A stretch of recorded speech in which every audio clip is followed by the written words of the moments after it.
Raja Saab movie పూర్తి story ఇప్పుడు మీకు చెప్తాను. రాజాసాబ్ మూవీ జనవరి 9వ తారీఖు రిలీజ్ కాబోతుంది. మారుతి డైరెక్షన్లో వస్తుంది ఈ సినిమా.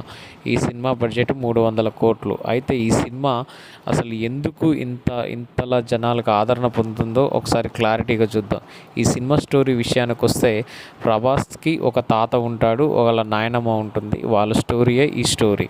అయితే ప్రభాస్ వచ్చి వాళ్ళ నాయనమ్మ ఆత్మని ఎలా రక్షించాడనేది దీనికి స్టోరీ అనమాట.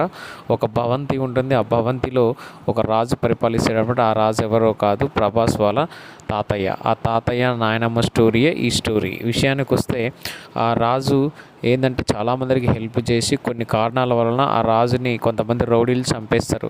అయితే వాళ్ళ నాయనమ్మ హస్తం ఉంది అని తెలిసిన ఆ తాత ఏం చేస్తాడంటే అక్కడికి వచ్చి అక్కడ సమాధిలో అయిపోతాడు అనమాట. అప్పుడు ప్రభాస్ ఈ విషయం తెలుసుకొని ఆ తాత అసలు ఏం జరిగింది, ఆ నాయనమ్మకి తాతకి గల సంబంధం ఏంటి, ఆ సంబంధాన్ని ఎలా కట్ చేశాడనేది స్టోరీ.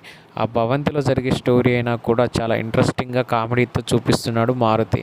ఈ రేంజ్ డైరెక్షన్ ఇప్పట్లో ఎవరు చేయలేదు. ఎందుకంటే మారుతి డైరెక్షన్ మామూలుగా ఉండదు, మనందరికీ తెలిసింది.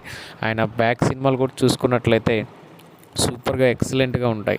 మరి ఇలాంటి స్టోరీని హ్యాండిల్ చేయాలంటే మారుతి గారే. చాలా చిన్న సినిమాగా స్టార్ట్ అయింది ఈ సినిమా, కానీ 270 కోట్ల పైగా ఈ సినిమా బడ్జెట్ పెట్టారు.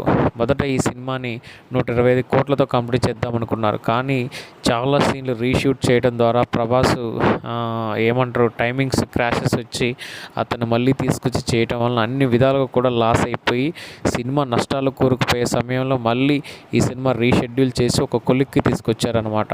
అయితే ఆ నాయనమ్మని ఎలా కాపాడుకున్నాడు ఆ ముసలి తాత నుంచి, ఆ రాజాసాబ్ నుంచి అనేది స్టోరీ అనమాట. మీకు ఈ సినిమా స్టోరీ నచ్చినట్లయితే కామెంట్స్ రూపంలో తెలియచేయండి. ప్రభాస్ జై ప్రభాస్ అని కూడా కామెంట్ చేయండి.